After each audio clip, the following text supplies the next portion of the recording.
The Galactic Peacekeeping Council's assessment chamber had never witnessed such confusion. High Commissioner Valera's crystalline appendages trembled as she reviewed the scan results for the third time. The holographic display showed various scenes from Earth's entertainment venues, boxing rings, martial arts dojos, and military training facilities. "This cannot be correct," she announced to her fellow council members. "These beings deliberately engage in recreational combat. They willingly cause harm to each other, for sport." Ambassador Chen Wei maintained perfect composure as she stood before the alien delegation. After 6 months as humanity's first representative to the council, she'd grown accustomed to their peculiar interpretations of human behavior. "With all due respect, High Commissioner, you're misunderstanding the nature of these activities." The chamber's atmospheric processors hummed as they adjusted to the increasing agitation of the gathered species. Councillor Zixtal, their security expert whose gelatinous form rippled with concern, moved forward. "Misunderstanding. Your species maintains dedicated facilities for training in combat techniques. Your entertainment includes simulated warfare. Even your children engage in mock battles. These are hallmarks of an aggressive species." Chen allowed herself a small smile. "And yet, by your own metrics, we qualify as a peaceful civilization. Our international conflicts are resolved through diplomacy. We haven't had a global war in over a century. We've never attacked another spacefaring species. But your potential for violence," Zixtal began, "is precisely why we are peaceful." Chen interrupted, earning several shocked whistles from the more traditional council members. "We understand violence intimately. We respect its power. And because we understand it, we choose to control it." She gestured to the holographic display, which now showed a martial arts competition. "What you're seeing isn't mindless aggression. These are controlled environments where humans learn discipline, respect, and most importantly, restraint." Valera's crystalline form sparkled with skepticism. "Restraint? You call this restraint?" "Absolutely." Chen nodded toward the image. "Notice the protective gear, the referees, the rules of engagement. We don't train to unleash violence. We train to master it." The chamber fell silent as a new scene appeared, a military training exercise where soldiers were practicing evacuation procedures, carefully carrying civilian dummies to safety while under simulated fire. "This is what you're not understanding," Chen continued. "We don't maintain these skills because we want to use them. We maintain them because we must be prepared to defend ourselves and others. The universe isn't always peaceful." The silence in the chamber grew heavier. Every species present knew this truth, though few spoke of it openly. "Consider this," Chen said softly. "Would you prefer a species that has never faced its capacity for violence and therefore doesn't know how to control it, or one that has looked into that abyss, understood it, and chosen to master it?" Councillor Zixtal's form stilled, a sign of deep thought among their kind. "You're suggesting that your species' very understanding of violence makes you less likely to use it inappropriately." "Exactly." Chen gestured to a new image, children in a cadet class bowing to each other respectfully. "We teach our young not just how to fight, but when not to fight. We train our soldiers not just in warfare, but in peacekeeping. We understand that the greatest victory isn't in defeating an enemy, but in preventing the need for battle in the first place." High Commissioner Valera's crystalline form had stopped trembling.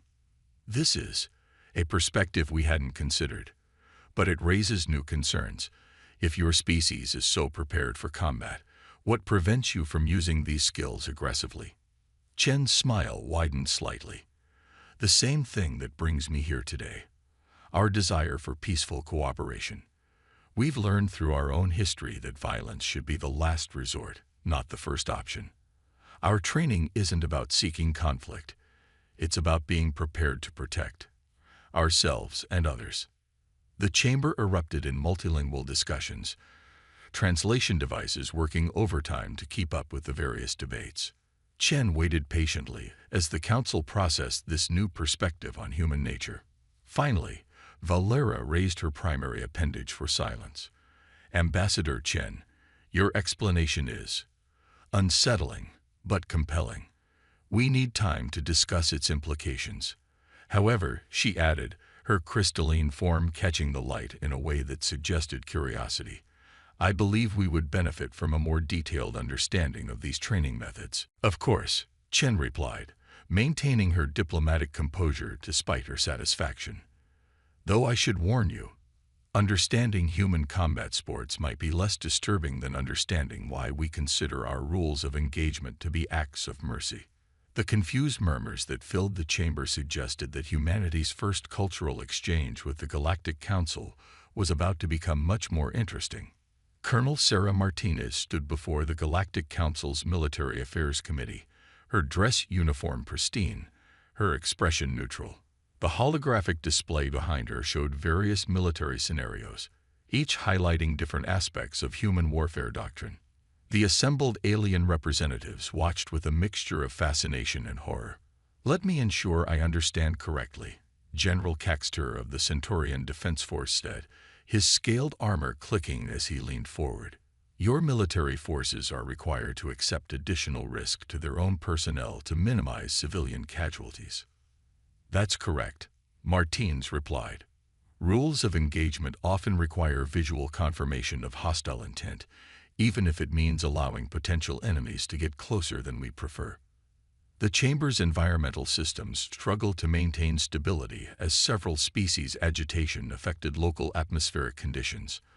Ambassador Eth of the Proxima Confederation, their body a swirling mass of colored gases, condensed in what humans had learned was a sign of distress. This seems tactically unsound, Eth observed. Surely the primary objective should be mission success with minimal military casualties. Martinez's lips quirked in a slight smile. That's one perspective. We found that protecting civilian lives often leads to better long-term mission success, even if it creates short-term tactical challenges. She gestured to the display, which now showed a human peacekeeping operation in a conflict zone. Soldiers were carefully checking buildings for civilians before engaging enemy positions, even under fire. Our experience has taught us that how you fight matters as much as whether you win, Martinez continued. Every civilian casualty creates new enemies. Every destroyed home breeds new conflicts. By accepting more risk to protect non-combatants, we actually reduce future threats. General Caxter's scales rippled in what humans had learned was their equivalent of a scoff.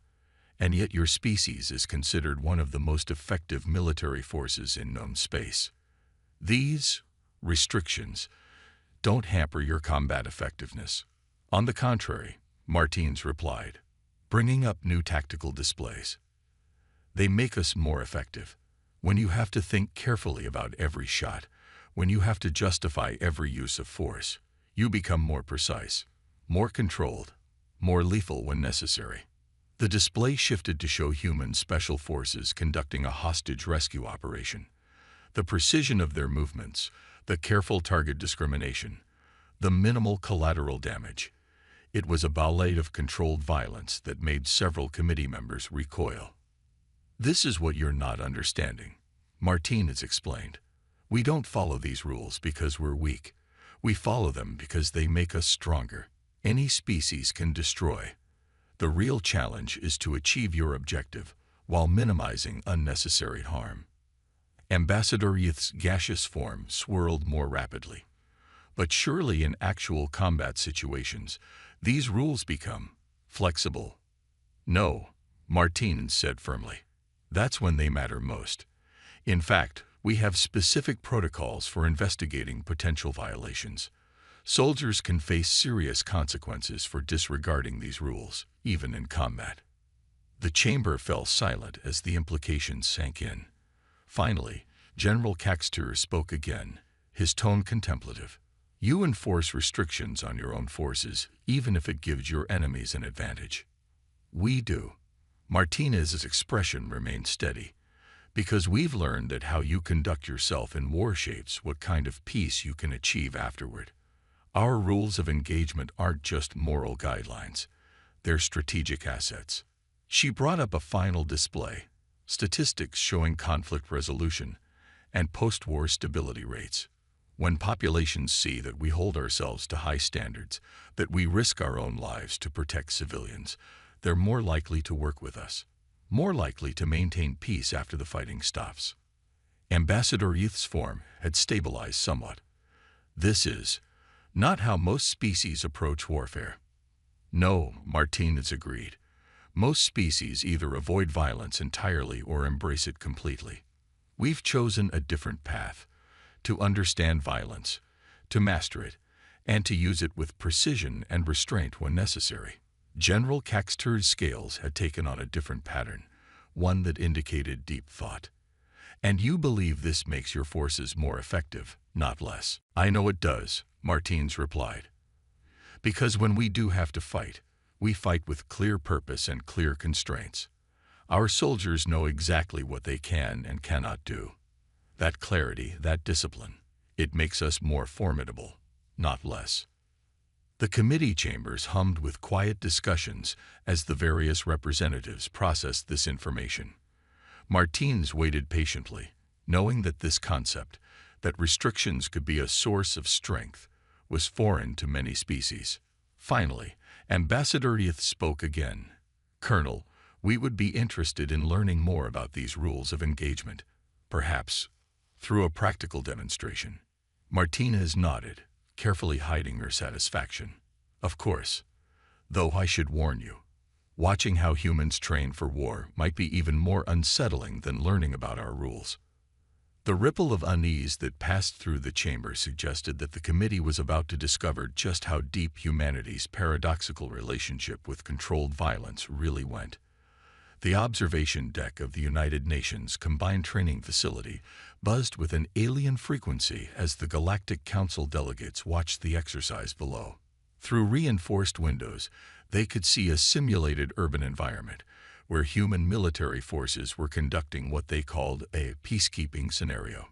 Commander Elena Rossi stood beside the delegates, providing commentary as the exercise unfolded. Below, soldiers moved through the mock city streets, dealing with various challenges planted by the training staff. This scenario simulates a hostile force embedded within a civilian population, Rossi explained. The objective is to neutralize the threat while maintaining civilian trust and minimizing collateral damage. Ambassador Youth's gaseous form condensed anxiously as they watched a team of soldiers carefully approach a building where hostile forces were reportedly hiding. Instead of immediately breaching, the team spent precious minutes setting up a perimeter and attempting to communicate with the occupants. They're wasting tactical advantage, General Caxter observed, scales bristling. The enemy could be fortifying positions, or civilians could be trying to find a safe way out, Rossi countered. Watch. As if on cue, several training staff members playing civilian roles emerged from the building with their hands raised. The soldiers carefully screened them while maintaining security, then directed them to safe areas. Only after confirming no more civilians were present did they begin their breach of the building. This is what we mean by calculated restraint, Rossi continued. Yes, we sacrificed immediate tactical advantage, but we prevented civilian casualties and gained valuable intelligence from those evacuees. The delegates watched as the exercise continued. What impressed them most wasn't the soldiers' combat prowess, though that was considerable, but their constant decision-making. Every action seemed to balance multiple competing priorities: mission success, force protection, civilian safety, and infrastructure preservation.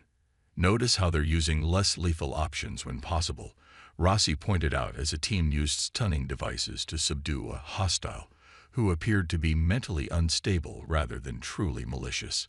Combat efficiency isn't just about neutralizing threats, it's about using appropriate force for each situation. High Commissioner Valera's crystalline form trembled slightly. This level of discretion in combat seems impossibly complex. That's why we train constantly, Rossi replied. These aren't just physical drills, they're decision-making exercises. Every scenario is different. Every choice has consequences. The observers fell silent as they watched a particularly tense moment unfold. A soldier encountered what appeared to be a hostile fighter, but held fire upon noticing signs of youth manipulation. Instead of engaging, the team shifted to a containment strategy, working to isolate and de-escalate the situation. You train your warriors to hesitate, General Caxtur asked, though his tone carried more curiosity than criticism now. We train them to think, Rossi corrected, to assess, to make informed decisions under pressure. Hesitation implies uncertainty. This is calculated restraint. The exercise reached its climax as the teams finally cornered the primary hostile force. Instead of an all-out assault, they established a cordon and attempted negotiation. When that failed, they used precision tactics to neutralize the threat while minimizing damage to the surrounding structure. Remember, Rossi said as the exercise concluded, in real combat situations, every building we destroy might be someone's home. Every civilian casualty might have family who will seek revenge. Every excessive use of force becomes propaganda for our enemies. Ambassador Eth's form had taken on a pattern the humans had learned indicated deep contemplation. Your warriors train more for restraint than for combat. They train for both, simultaneously, Rossi explained. Because in our experience, true combat effectiveness isn't about maximizing violence. It's about achieving objectives with precision and control. The delegates watched as the training teams gathered for their post-exercise briefing. Even in practice, every action would be reviewed, every decision analyzed, every mistake identified and corrected. This is why we consider our approach to warfare an art form, Rossi concluded. It's not about unleashing chaos. It's about maintaining control in chaotic situations, about using exactly the right amount of force, no more and no less. High Commissioner Valora's crystalline structure caught the light in what humans had learned was a sign of revelation. You don't train to be warriors, she said slowly. You train to be surgeons of conflict. An interesting analogy, Rossi agreed. Like surgeons, we aim to fix problems while causing minimal collateral damage. And like surgery, warfare should always be a last resort, but when it's necessary, it requires both skill and precision. As the delegates prepared to leave the observation deck, General Caxtur lingered behind. Commander, he said quietly, I begin to understand why some species find humans so unsettling. You don't avoid violence, you perfect it. Rossi smiled slightly. Perhaps, but perfecting violence has taught us the true value of peace. She paused, then added, though I should warn you, understanding how we train is one thing. Understanding why we consider these restrictions a strategic advantage rather than a handicap, that's another matter entirely. The general scales shifted in a pattern that suggested both unease and anticipation. The Galactic Council was about to learn that humanity's approach to warfare wasn't just a philosophical choice. It was a carefully calculated strategic doctrine that made them one of the most effective fighting forces in known space. The emergency session of the Galactic Council was called after the Krivox Empire launched their first attack. The crystalline chambers, usually serene, crackled with tension as reports filtered in about the aggressive species' expansion into peaceful systems. High Commissioner Valora's form pulsed with distress as she reviewed the latest data. They've ignored all attempts at diplomacy. 3 colonial worlds have already fallen. They show no regard for civilian populations. The human representative, Admiral James Chen, sat quietly as various species debated response options. Some suggested immediate surrender to minimize casualties. Others proposed abandoning the threatened systems. None of their suggestions seemed adequate against an enemy that respected no boundaries. Finally, Chen spoke. Earth will respond. The chamber fell silent. All eyes, sensory organs, and other perceptual apparatus turned toward the human. They had seen humanity's military training, understood their capabilities, but had never witnessed them in actual conflict. You understand. Ambassador Eth's gaseous form swirled anxiously. The Krivox don't follow any rules of engagement. They don't distinguish between military and civilian targets. They don't accept surrender. We know, Chen replied, his voice carrying a calm that somehow seemed more unsettling than anger. We've reviewed their tactics. They rely on terror, on unlimited violence, on the assumption that their brutality will paralyze their opponents with fear. He stood, accessing the chamber's holographic systems to display a tactical analysis. But they've never faced an enemy who understands violence as thoroughly as we do, who has spent centuries learning to control it rather than simply unleash it. General Caxter's scales shifted in recognition. You intend to apply your rules of engagement against an enemy that doesn't reciprocate. Precisely. Chen's smile carried no warmth. The Krivoks expect their opponents to either crumble in fear or respond with mindless rage. We'll do neither. We'll respond with calculated, precise, measured force. The tactical display showed human fleet movements already in progress. Military vessels, yes, but also hospital ships, evacuation craft, and humanitarian support units. You're sending medical support?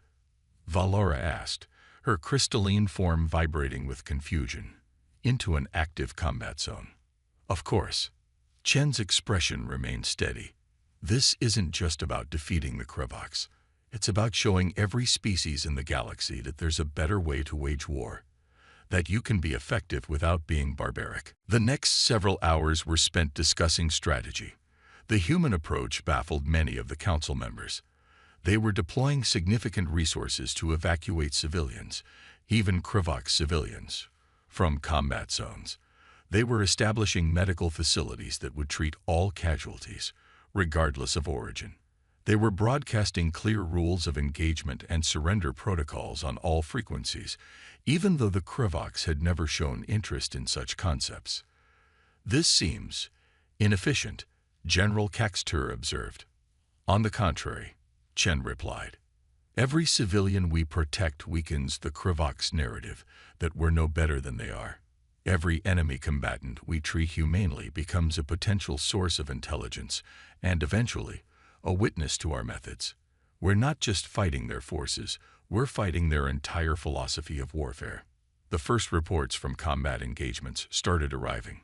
Human forces were engaging Krivok ships with unprecedented precision, disabling rather than destroying when possible, always offering chances to surrender. But when forced to engage fully, their strikes were devastating in their accuracy and effectiveness. They're becoming confused, reported a sensor specialist. The Krivoks. They don't understand why their terror tactics aren't working, why their usual strategies are failing. Chen nodded. They've never encountered an enemy who isn't afraid of violence, but chooses to control it. They don't understand that our restrictions aren't weaknesses, they're weapons. The chamber watched in astonishment as human forces systematically dismantled Krivok's offensive operations. Their precision strikes and calculated responses were proving more effective than brute force. The Krivoks, used to enemies who either broke quickly or responded with easily exploitable rage, found themselves facing an opponent who remained coldly, professionally efficient, regardless of provocation. This is why we train the way we do, Chen explained to the stunned council. Anyone can destroy. The real challenge is achieving your objective while maintaining your principles. The Krivoks thought our rules of engagement would be a weakness they could exploit. Instead, they're discovering that an enemy who masters violence rather than being mastered by it is the most dangerous opponent of all. As the reports continued to arrive, showing human forces systematically dismantling Krivok's invasion fleets while maintaining their strict rules of engagement, the council began to understand. Humanity's adherence to their principles wasn't a handicap, it was a demonstration of power. Any species could give in to violence. It took true strength to remain civilized in the face of barbarism. You're not just defeating them, Valera realized, her crystalline form resonating with understanding. You're showing them, showing all of us, that their entire approach to warfare is fundamentally flawed. Chen's expression remained neutral, but his eyes carried a hint of satisfaction. Exactly. The Geneva Conventions aren't suggestions or limitations. They're a demonstration of mastery. Because true power isn't about what you can do to your enemy. He paused as another report arrived, showing a Krivox battle fleet surrendering after witnessing human forces provide medical care to Krivox civilians they'd just rescued. True power is about what you choose not to do, even when you could. 6 months after the Krivox conflict, the Galactic Council gathered for what would become a historic session. The crystalline chamber was filled to capacity, with representatives from every known spacefaring species in attendance. Even a small delegation of Krivox was present, their once aggressive posture notably subdued. Admiral Chen stood at the center of the chamber, but this time he wasn't alone. Beside him stood Colonel Martinez, Commander Rossi, and a team of human peacekeepers who had been instrumental in the conflict's resolution. High Commissioner Valera's crystalline form gleamed as she addressed the assembly. We are here today to discuss the formation of a new galactic peacekeeping force. Recent events have shown us that maintaining peace requires more than just good intentions. It requires understanding, discipline, and a particular perspective on the use of force. The chamber hummed with multilingual discussions as the implications became clear. General Caxter's scales shifted in what humans had learned was amusement. You're suggesting that humans should train this force. Who better? Valera responded. They've demonstrated something none of us fully understood before. The ability to face violence without fear, yet choose peace. To possess power, yet exercise restraint. A Krivox representative, their chidness armor now bearing symbols of diplomatic office, stepped forward. We agree. Our species learned this lesson at great cost. We mistook humanity's restraint for weakness. We failed to understand that their rules of engagement weren't limitations, but demonstrations of control. Admiral Chen nodded respectfully to the Krivox speaker. War is easy, he said. Peace is hard. It requires more strength to stay your hand than to strike, more courage to protect than to destroy, more wisdom to heal than to harm. Commander Rossi stepped forward, activating a holographic display showing the proposed training program. We're not suggesting teaching other species to fight like humans, she explained. We're proposing to share our understanding of controlled response, of proportional force, of achieving objectives while minimizing harm. The display showed footage from the conflict, human forces evacuating civilians of all species, providing medical care to enemy combatants, accepting surrenders even after brutal provocations. But it also showed their precision strikes, their tactical efficiency, their unshakable discipline in the face of terror tactics.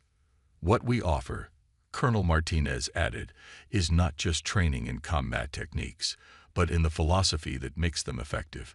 The understanding that true strength lies not in the ability to destroy, but in the choice to protect. Ambassador Yth's gaseous form had stabilized into what humans recognized as their most formal configuration. You propose to teach us your paradox, to show us how to be both warriors and peacekeepers.